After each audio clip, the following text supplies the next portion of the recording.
Hey everyone, thank you for tuning in. Today I am putting together an artificial bouquet using a bouquet holder and silk flowers. It's going to be a spring monochromatic bouquet, although it's mostly pinks. I am adding a little bit of some lavender in there just to kind of give it that spring feel and some fresh artificial greenery there too. When I started the video, I didn't realize that it didn't actually start recording. So I got a little bit ahead of myself there. But as you can see, when I put together a bouquet, I will set up the parameters first. So this one's going to be a cascading bouquet where it spills out the front there. So I've set up my parameters using the lilies. I did not realize that they were that frazzled at the end. So if you do end up getting artificial flowers that have frayed at the end or are fraying, you can take a not a match, but a lighter, or some sort of like lighter, I guess, and just kind of trim up the edges first with some scissors and just run a little bit of heat along the edge there, and that will seal it off, keeping them from unraveling. And again, I apologize, I did not realize until after I put together the bouquet just how frazzled these looked, but they still serve the purpose in teaching how to arrange a bridal bouquet. So as I said, I use my lilies as my parameters. So I have my height, my length, and my width. And then I'm going to just fill in. So the next flowers that are going to be second to the focal flower, I guess, would be these large pink roses. In doing a monochromatic bouquet, it's so much easier because it's one less thing you have to concern yourself with. So if you have a multicolored bouquet, you have to be careful with the placement of the colors, evenly disperse them, and then you also have to deal with the size and shape of the flowers and how to work them in. And it's just having all one color or all one color tone just makes it so much easier. Not that it's impossible to have a multicolored bouquet, but if you're looking for a way to make a beautiful bouquet, that's going to be a little less challenging. Probably one color or one color tone is the way to go.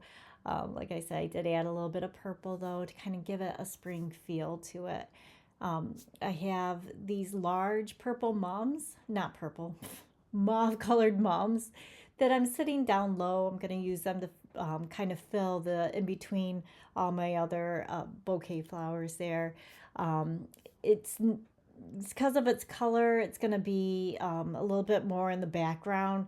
The roses have that beautiful, interesting shape, and they're lighter in color, so those are going to stand above it. And then, of course, the lilies, the stargazer lilies, there are the most focal because they are so large, just a very different shape, and it has that dark contrasting pink with the lighter on the outside of the petals there. So it just stands out as the focal flower. And I've only got a few of these purple colored flowers. I love the fact that they're a little bit smaller, a little bit different in shape. But I'm just going to kind of work them along the center line there, the kind of main focal point, right in the center of the bouquet, and then spilling out the front. But I think that these are just the sweetest little purple flowers. Give it that little bit of different color, a little bit of different texture and size. And then I have, this would be like a limonium filler that I'm just gonna fill it in, working that around to the other side of the bouquets there, and around the back and the base, and just kind of working that little bit of purple color throughout. And it sits a little bit lower than the rest just because it is a filler flower. Limonium is also called Caspia, and it's a beautiful flower to use for fresh as well. It does have like a little bit of a scent to it. Not the sweetest scent, but there is a little bit of a scent to it too in the fresh. But it does come in that great lavender color. You can also get it in white as well. And I'm just tucking it in along there. So the bouquet holder that I have here is originally a fresh bouquet holder that has an oasis foam within it. And then it would absorb water for the fresh flowers. But I don't like using the wet foam for the artificial flowers because it's not quite as dense and it has a tendency to kind of uh, fall apart or kind of disintegrate as you push stuff in. Once it's wet though, it holds pretty tight.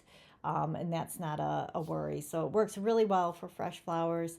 Artificial, not so much. So I do switch out the foam in it. And the foam that I'm using is a really super dense foam that you would find, oh gosh, where would you find it? You would see it in like a craft store for like doing like cones at cemeteries. I guess you shouldn't really associate weddings with cemeteries, but if you do a cemetery cone in artificial flowers, it has like a really um, dense foam to it. So, and that's nice because it really grabs the artificial stems nicely.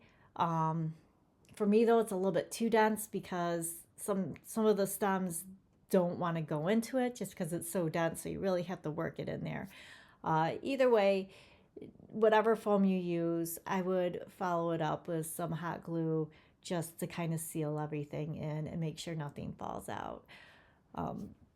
I've moved on to tucking in some greenery here. I like to do like a collar of greenery along the base of the arrangement. I feel like it kind of gives it a definite, the end. This is the bottom of the bouquet. It's kind of like a finishing touch, kind of shading in the very bottom of the object. It also works really well to hide the mechanics because you don't want anybody to know the secrets of how you put your bouquet together. It'll be your secret. Nobody will know. It'll just look beautiful and they'll think it was magic. And in a way, it kind of is. I'm also working in some spiral eucalyptus. And this is another flower that looks very nice and artificial, and it's very nice and fresh too. And then, of course, eucalyptus has that scent to it. And you can always mix and match. I mean, if I was to use fresh eucalyptus here, as long as it's not like weeks and weeks before an event or a wedding, it will last. So you could have fresh eucalyptus in here, probably do the bouquet at least, I would say even like up to 4 days before the event, and it will still look good and it'll give you that little bit of scent. Same with that cassia or limonium. That dries up really well to where if you did want to use a little bit of fresh, you could tuck it into the silk and it would be just fine for the event. But there you go, put together a pretty pink spring bouquet using artificial flowers. Thank you so much for watching.